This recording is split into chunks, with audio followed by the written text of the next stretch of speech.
महत्त्वाच्या बातम्या, प्रायोजक घरकुल मसाले, स्वाद आणि मायेचा खमंग मेळ.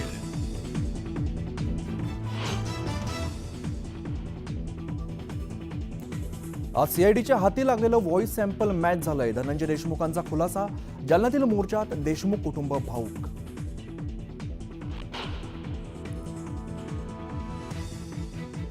शरद पवार आणि अजित पवार येणार एकाच मंचावर. बारामतीमधील कृषी प्रदर्शनाच्या उद्घाटनाला लावणार हजेरी.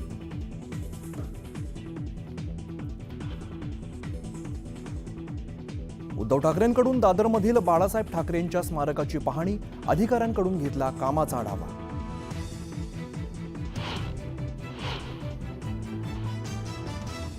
काँग्रेसची पाठ मोडलेली असून सरळ होत नाही. अमोल कोल्हेंचा काँग्रेसवरती हल्लाबोल. तर जागा वाटपासाठी 20 दिवस का वाया घालवले म्हणत वडेट्टीवारांनी पटवले आणि राऊतांवरती फोडलं खापर.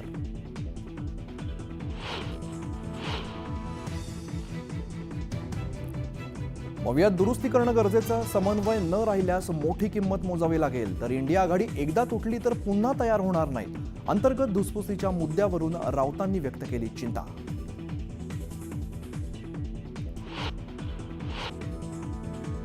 पक्षाच्या अडचणीच्या काळात ब्लॅकमेल करणं योग्य नाही.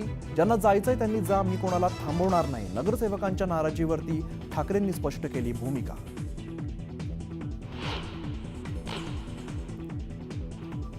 मनोज जरांगेंची प्रकृती बिघडली. जरांगे पुन्हा रुग्णालयात. संभाजीनगरमध्ये उपचार सुरू.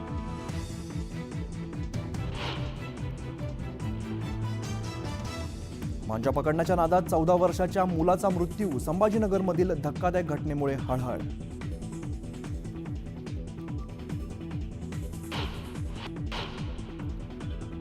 सुधीर मुनगंटीवार नाराज नाहीत. मुख्यमंत्र्यांचं स्पष्टीकरण. मुनगंटीवार आमचे नेते असल्याचंही विधान.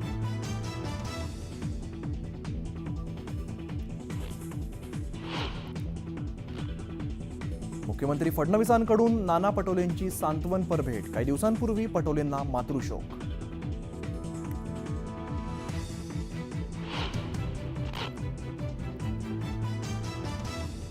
सरकार महसूल वाढीसाठी दारूवरील कर वाढवण्याची शक्यता. 5 सदस्यीय समितीला अभ्यास करण्याच्या सूचना.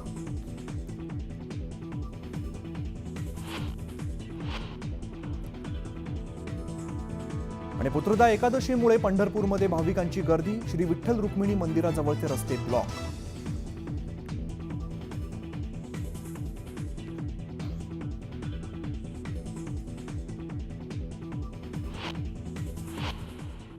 नमस्कार, मी अमित गद्रे. तुम्ही पाहताय न्यूज 18 लोकमत आणि या बुलेटिनमध्ये घेऊया बातम्यांचा वेगवान आढावा.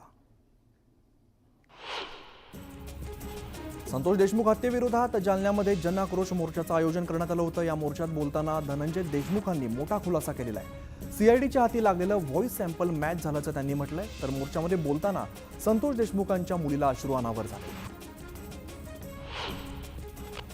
संतोष देशमुख हत्या प्रकरणातील आरोपी विष्णू चाटेला न्यायालयीन कोठडी सुनावण्यात आली आहे. विष्णू चाटेच्या पोलीस कोठडीची मुदत संपल्याने त्याला न्यायालयात हजर करण्यात आलं होतं.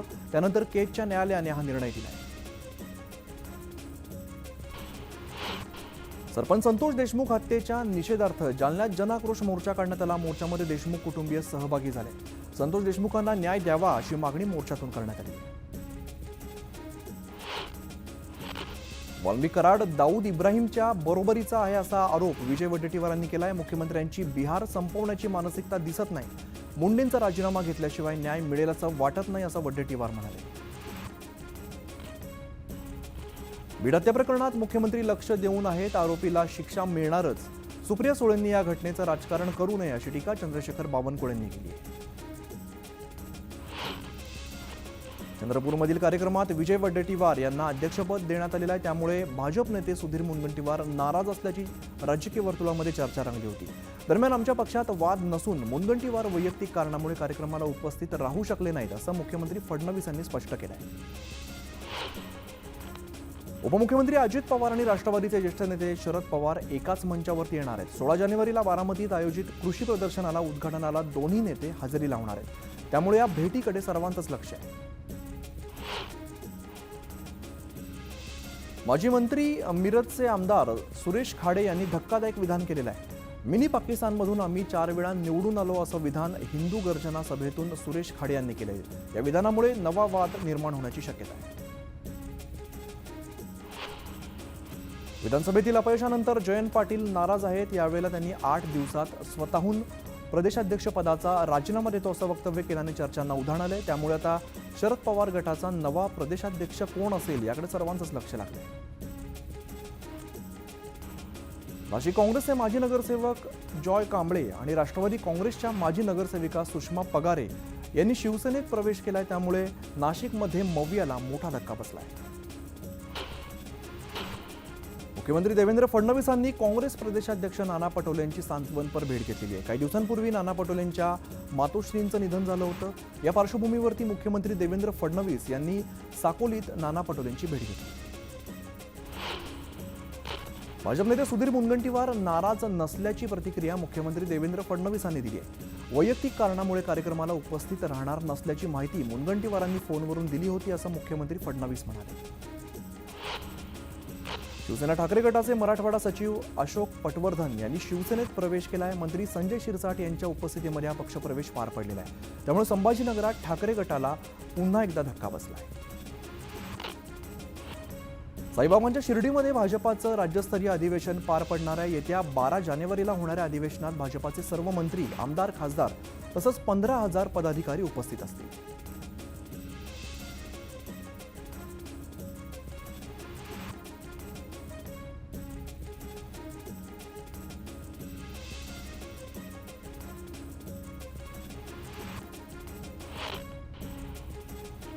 उपमुख्यमंत्री अजित पवारांचा कार्यक्रम पत्रिकेवरून नवा वाद निर्माण होण्याची शक्यता आहे. कार्यक्रम पत्रिकेवरती दौंडचे आमदार राहुल कुल यांचं नाव नसल्याने चर्चांना उधाण आलंय.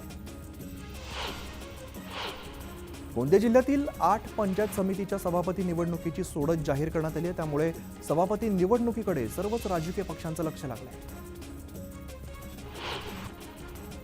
बीएमसी निवडणुकीच्या पार्श्वभूमीवरती ठाकरे गटात नाराजीचा सूर पाहायला मिळतोय. नगरसेवकांना विचारात घेतलं जात नसल्याची तक्रार करण्यात आली आहे. मातोश्रीवरील बैठकीमध्ये डावललं जात असल्याचा आरोप करण्यात आल्याची माहिती सूत्रांनी दिली. आगामी स्थानिक स्वराज्य संस्थेच्या निवडणुकीच्या पार्श्वभूमीवरती राष्ट्रवादी काँग्रेस शरदचंद्र पवार पक्षाची मुंबईमध्ये महत्त्वाची बैठक पार पडली. यावेळेला भर कार्यक्रमात शरद पवारांसह सर्व नेत्यांसमोर एका कार्यकर्त्याने जयंत पाटील यांच्या प्रदेशाध्यक्षपदासह सर्वांचे राजीनामे घ्या आणि नव्या तरुण चेहऱ्यांना संधी द्या अशी मागणी केली. शरद पवार गटाचे नेते गुलाबराव देवकर यांनी उपमुख्यमंत्री अजित पवारांची भेट घेतल्यामुळे त्यांचा राष्ट्रवादी पक्ष प्रवेशाचा मार्ग मोकळा झाल्याचं बोललं जात आहे. अजित पवारांनी देवकरांना पक्षाच्या शिबिराला उपस्थित राहण्याचे आदेश देखील दिले आहेत. गुलाबराव देवकर ज्या पक्षात जातील त्या पक्षावरती शिंतोडे उडतील अशी टीका गुलाबराव पाटलांनी केलेली आहे. जिल्हा बँकेतील शेतकऱ्यांचे पैसे गुलाबराव देवकरांनी घेतले, ते अजून फेडले नाहीत असा आरोप गुलाबराव पाटलांनी केला आहे. पुण्यातील वानवडी भागातून भाजपाच्या घर चलो अभियानासह सदस्य नोंदणी अभियानाचा शुभारंभ करण्यात आलेला आहे. आजपासून शहरासह जिल्ह्यात भाजपाचं घर चलो अभियान सुरू झालं आहे. पुण्यात ठाकरेंच्या शिवसेनेतील 5 माजी नगरसेवकांचा पक्ष प्रवेश होताच भाजपामधील खतखत चव्हाट्यावरती आली. कंटोन्मेंट मतदारसंघात पक्षप्रवेशाबाबत नाराजी व्यक्त करणारं पोस्टर भाजप पदाधिकाऱ्यांनी लावत नाराजी व्यक्त केली. अकोल्यातील स्थानिक नेत्यांनी ठाकरे गटाला रामराम करत शिंदेंच्या शिवसेनेमध्ये प्रवेश केलेला आहे. निष्ठावंत कार्यकर्त्यांना डावलून निष्क्रिय लोकांच्या खांद्यावरती जबाबदारी दिली जात असल्याने नाराज पदाधिकाऱ्यांनी ठाकरे गटाला सोडचिठ्ठी दिली. नायगावमध्ये बहुजन विकास आघाडीला खिंडार पडलेला आहे. बवियाचे नायगावचे शहर अध्यक्ष नरेंद्र कुलकर्णी यांच्यासह शेकडो कार्यकर्त्यांनी भाजपामध्ये प्रवेश केला आहे. भिवंडी तालुक्यातील ठाकरे गटाच्या पदाधिकाऱ्यांसह कार्यकर्त्यांनी भाजपात प्रवेश केला आहे. भाजप सभासद नोंदणी अभियानांतर्गत कपिल पाटील आणि हेमंत सावरा यांच्या उपस्थितीमध्ये पक्षप्रवेश झाला आहे. मंत्री नितेश राणेंनी सांगलीत संभाजी भिडे गुरुजींची भेट घेतलेली आहे. यावेळेला भिडे गुरुजींचा आशीर्वाद घेत राणेंनी त्यांच्याशी चर्चा केली. नागरिकांचे प्रश्न सोडवण्यासाठी कराड उत्तरचे भाजप आमदार मनोज घोरपडेंकडून जनता दरबार भरवण्यात आलेला होता. या जनता दरबारात घोरपडेंनी 250 तक्रारींचा निपटारा केला. सांगलीत मत्स्य व्यवसाय आणि बंदर मंत्री नितेश राणे यांच्या हस्ते महापालिकेच्या मच्छी मार्केट कामाचं भूमिपूजन करण्यात आलेलं आहे. 8 कोटी रुपये खर्चून सांगलीतील जुन्या मच्छी मटण मार्केटचं नूतनीकरण केलं जात आहे. काँग्रेसची मोडलेली पाठ अजून सरळ होत नाही तर ठाकरे गट अजून सुद्धा झोपेतून जागा व्हायला तयार नाही असं वक्तव्य राष्ट्रवादी शरद पवार गटाच्या बैठकीत खासदार अमोल कोल्हे यांनी केलेलं आहे. अमोल कोल्हेंच्या वक्तव्यामुळे मवियामध्ये वादाची ठिणगी पडली आहे. अमोल कोल्हेंच्या काँग्रेसवरील वक्तव्यानंतर विजय वडेट्टीवारांनी टीका केली आहे. अमोल कोल्हेंनी स्वतःच्या पक्षाकडे जास्त लक्ष द्यावं, आम्हाला कमी सल्ला द्यावा असं वडेट्टीवार म्हणाले.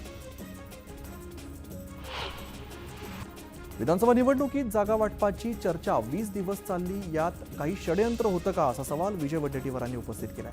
जागा वाटपाचा तिढा 2 दिवसात संपला असता तर 18 दिवस आम्हाला प्रचारासाठी मिळाले असते असंही वडेट्टीवार म्हणाले. अमोल कोल्हे मोठे नेते, विचारवंत आहेत, त्यांच्याबद्दल मी काय बोलणार. कोल्हेंनी त्यांच्या पक्षाची स्थिती बघावी असा खोचक टोला अंबादास दानवेंनी लगावला आहे. मवियात दुरुस्ती करणं गरजेचं आहे, समन्वय न राहिल्यास मोठी किंमत मोजावी लागेल असं खासदार संजय राऊत म्हणाले. तर इंडिया आघाडी एकदा तुटली तर पुन्हा तयार होणार नाही अशी चिंता राऊतांनी अंतर्गत धुसफुसीच्या मुद्द्यावरून व्यक्त केली.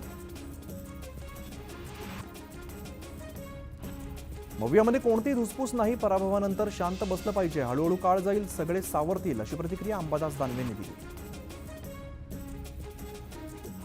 महाविकास आघाडीत आपापसात वाद पेटलेले आहेत अशी टीका चंद्रशेखर बावनकुळेंनी केली आहे. जनता आमच्या सोबत आहे, डबल इंजिन सरकारचं महाराष्ट्राचा विकास करू शकतं, जनतेने हे मान्य केलं असं बावनकुळे म्हणाले.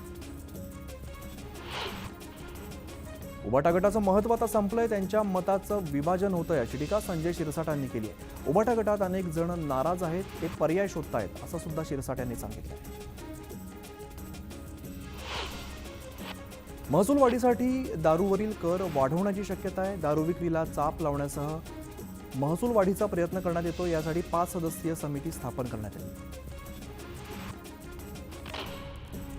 बुलढाणा जिल्ह्यात शेगाव तालुक्यातील 11 गावांमध्ये ग्रामस्थांना टक्कल पडलेला आहे. टक्कल पडलेल्या लोकांची संख्या आता 104 वरती जाऊन पोहोचली आहे. त्यामुळे आरोग्य यंत्रणा अलर्ट झालेली आहे. दरम्यान हा आजार फंगल इन्फेक्शन असू शकतो असा अंदाज आरोग्य विभागाने वर्तवला.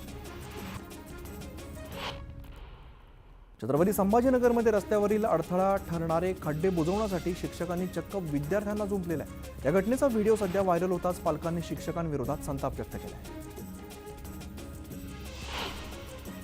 सिल्लोड तालुक्यामध्ये भाजीपाल्याचे भाव कोसळल्याने उत्पादक शेतकरी अडचणीत सापडलेले आहेत. एका हतबल शेतकऱ्याने दराअभावी कोबीच्या शेतामध्ये मेंढ्या सोडल्याचं पाहायला मिळालं.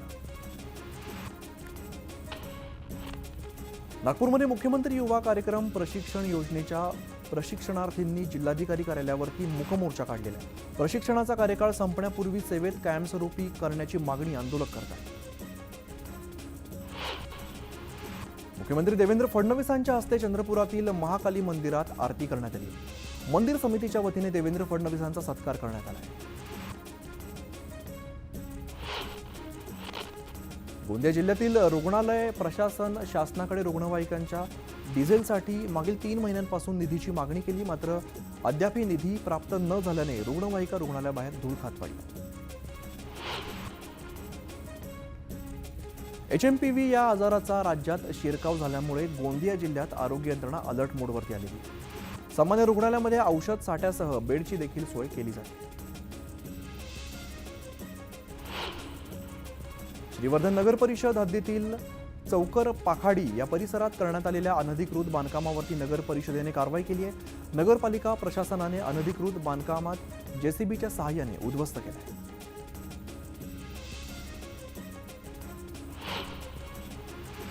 आणि या सगळ्या वेगवान बातम्यांनंतर एक छोटासा ब्रेक घेतो आणि लगेचच परत येतो. पाहत राहा न्यूज 18 लोकमत.